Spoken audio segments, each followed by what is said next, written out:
मस्त कुरकुरीत आणि अतिशय खुसखुशीत अशी ही करंजी बनून तयार झाली आहे।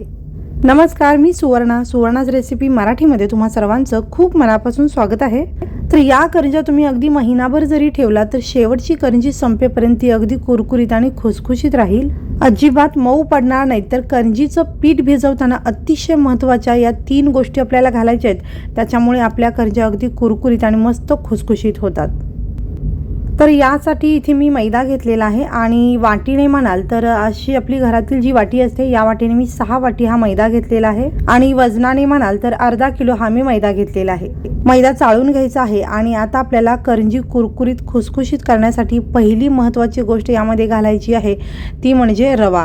तर हा रवा घेताना आपल्याला अगदी बारीक बघून घ्यायचा आहे। मोठा जर तुमचा रवा असेल तर तो थोडासा मिक्सरला फिरवून तुम्ही इथे वापरू शकताय। तर इथे मी 6 वाटी मैद्यासाठी 1 वाटी रवा घेतलेला आहे आणि वजनाने म्हणाल तर अर्धा किलो मैद्यासाठी इथे मी 100 ग्रॅम हा रवा घेतलेला आहे। तर आता याच्यामध्ये चवीनुसार थोडंसं मीठ टाकूयात।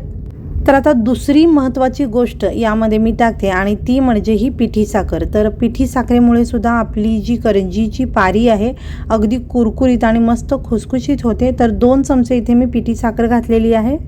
यानंतर आपण तिसरी महत्त्वाची गोष्ट यामध्ये घालणार आहोत आणि ते म्हणजे तेल। तर इथे तेलाच्या ऐवजी तुम्ही तुपाचा वापर केला तरी चालेल। तर हे तेल मी आपल्या तेलाच्या किटलीमध्ये जी पळी असते त्या पळीने 4 पळी घेतलेला आहे आणि वजनाने म्हणाल तर 40 ग्रॅम हे मी तेल घेतलेलं आहे। तर हे तेल आपल्याला करंजीमध्ये घालताना अगदी कडकडीत गरम करून घालायचं आहे। तुम्ही तूप घेतला तरी ते सुद्धा तुम्ही छान कडकडीत गरम करूनच घाला, यामुळे आपली करंजी मस्त कुरकुरीत आणि खुसखुशीत होते। तर तेल कितपत गरम आहे हे तुम्हाला दाखवते मी, तुम्ही बघू शकताय असं कडकडीत तेल आपल्याला गरम करून यामध्ये घालायचं आहे।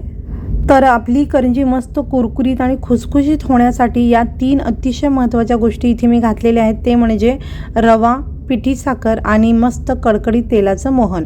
तर आता हे तेल थोडंसं गरम आहे, चमचाने थोडंसं मिक्स करून घ्यायचं आहे। हात लावण्यासारखं झालं की मग चमचा आपल्याला बाजूला ठेवायचा आहे आणि आपण जे तेलाचं मोहन घातलेलं आहे ते मैद्याला अगदी व्यवस्थित असं चोळून घ्यायचं आहे। मोहन मैद्याला व्यवस्थित चोळून घेतल्यानंतर या मैद्याचा असा मुटका वळला पाहिजे आणि हा जो मैदा आहे तो अगदी हलका लागतो हाताला आणि मस्त मुटका वळला जातो। याचा अर्थ आपलं तेलाचं किंवा तुपाचं जे मोहन आहे ते अगदी व्यवस्थित पडलेलं आहे। तर आता थोडं थोडं पाणी टाकून आपल्याला हा मैदा मळून घ्यायचा आहे।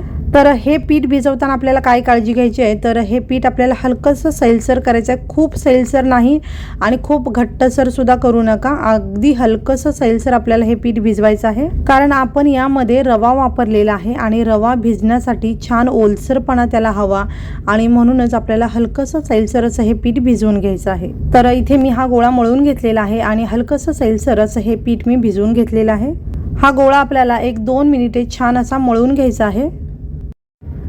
तर 2 मिनिटानंतर तुम्हाला मी हा गोळा कसा मळलेला आहे ते दाखवते। तर बघू शकता अशा पद्धतीने तुम्ही चेक करू शकता, अगदी सॉफ्ट असा हा मी गोळा मळलेला आहे। खूप घट्ट करायचं नाही आहे किंवा खूप सैलसर करायचा नाही आहे। तर आपण गुलाबजाम बनवताना खव्याचा जो गोळा बनवतो तसं हे पीठ झालं पाहिजे, इतपत सैलसर हवं, त्याच्यापेक्षा जास्त सैलसर करू नका किंवा त्यापेक्षा घट्टही करू नका। पीठ जर तुम्ही घट्ट भिजवलं तर पारी लाटताना आपल्याला खूप अवघड जातं, पारी पटापट लाटता येत नाही, त्या पारीला चिरा सुद्धा जातात आणि पारी आणि करंज्या बनवल्यानंतर सुद्धा त्या पटकन सुकल्या जातात आणि त्या तळताना तेलामध्ये फुटू शकतात आणि पीठ घट्ट झाल्यामुळे रवा त्यात मुरला जात नाही आणि त्याच्यामुळे आपली जी करंजी आहे ती कटकटीत बनू शकते।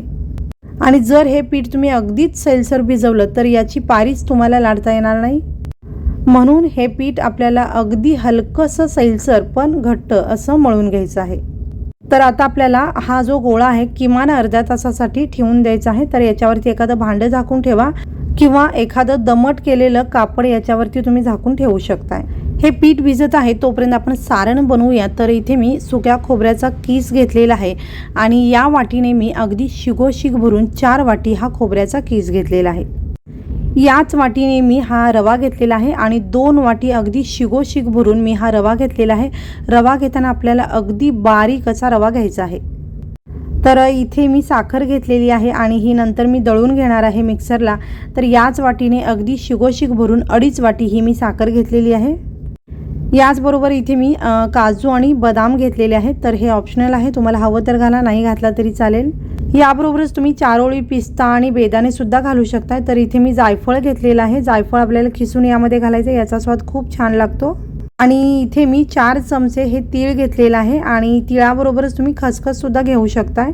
आणि याचबरोबर आपल्याला लागणार आहे वेलदोड्याची पावडर आणि हे सगळं भाजण्यासाठी थोडंसं तूप लागेल आपल्याला।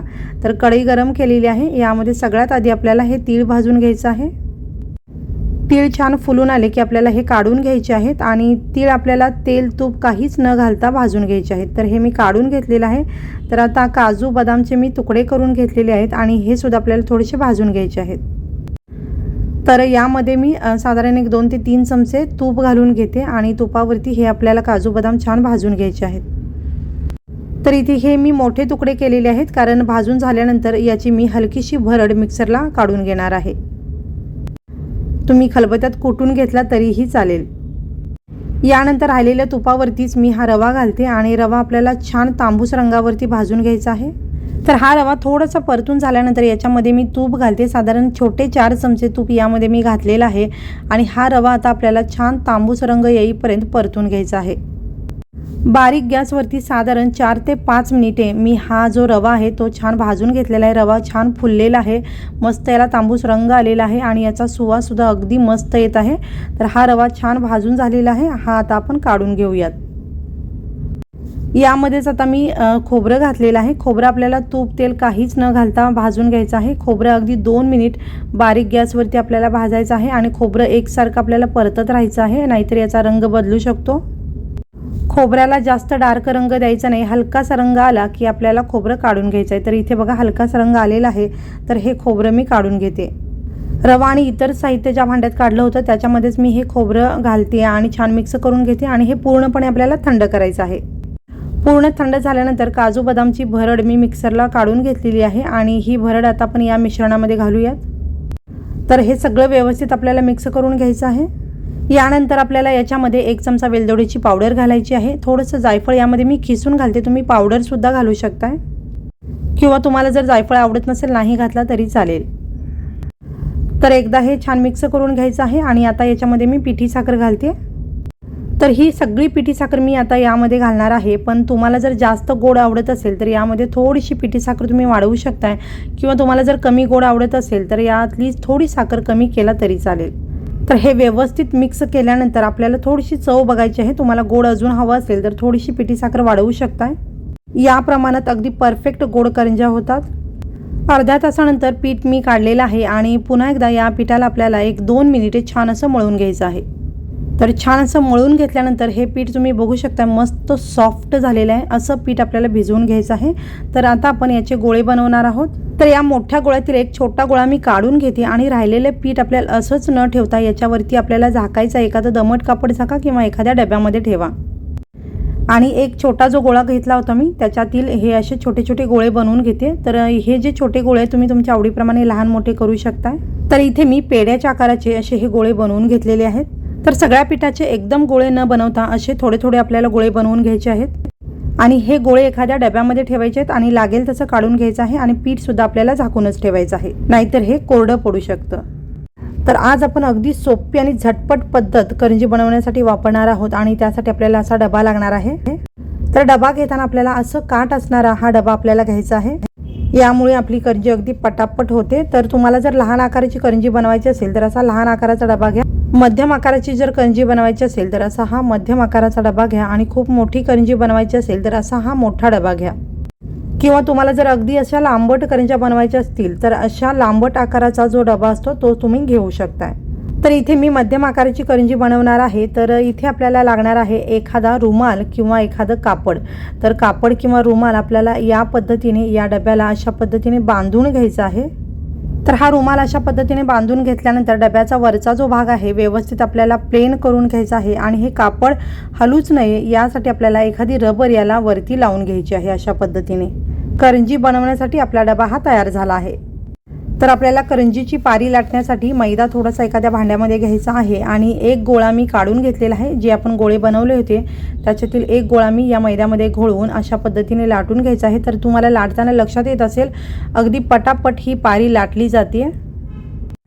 तुमचं पीठ जर अगदी छान असं मळलं गेलं असेल तर अगदी हलक्या हाताने आपण ही पारी लाटू शकतो. अगदी पटापट ही पारी लाटली जाते. तर आपण जो डबा घेतलेला आहे त्या डब्याला अगदी व्यवस्थित बसेल अशी आपल्याला ही पारी लाटून घ्यायची आहे. पारी खूप पातळ खूप जाडसर नाही करायची आहे.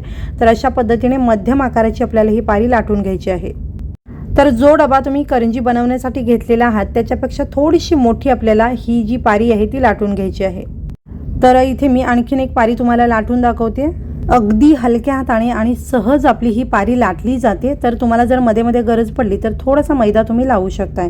तर अशा पद्धतीने आपल्याला ही पारी बनवून घ्यायची आहे. तर आता मी तुम्हाला करंजी बनवून दाखवते. तर अशा पद्धतीने डब्यावरती आपल्याला ही पारी ठेवून घ्यायची आहे. तर आता आपण याच्यामध्ये सारण घालूयात. तर अशा पद्धतीने तुम्ही जर करंजी बनवलात तर तुम्हाला हवं तेवढं सारण तुम्ही यामध्ये घालू शकताय. तर इथे ही पारी तुम्ही बघू शकता डब्यापेक्षा थोडीशी मोठी मी बनवलेली आहे.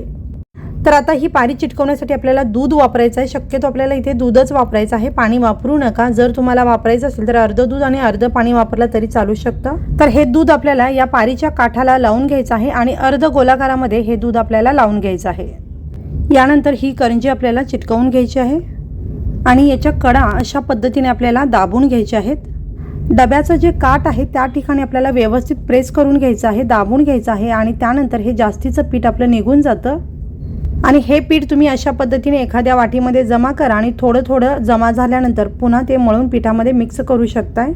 तर इथे अगदी झटपट मस्त अशी ही करंजी आपली बनवून तयार झालेली आहे. तर या पद्धतीने अगदी तुम्ही पटापट करंज्या बनवू शकताय. तर इथे मी आणखीन एक करंजी तुम्हाला बनवून दाखवते. तर या पद्धतीने तुम्ही जर करंज्या बनवला तर अगदी एकट्याने तुम्ही अर्ध्या तासात अर्धा किलोच्या करंज्या बनवू शकताय.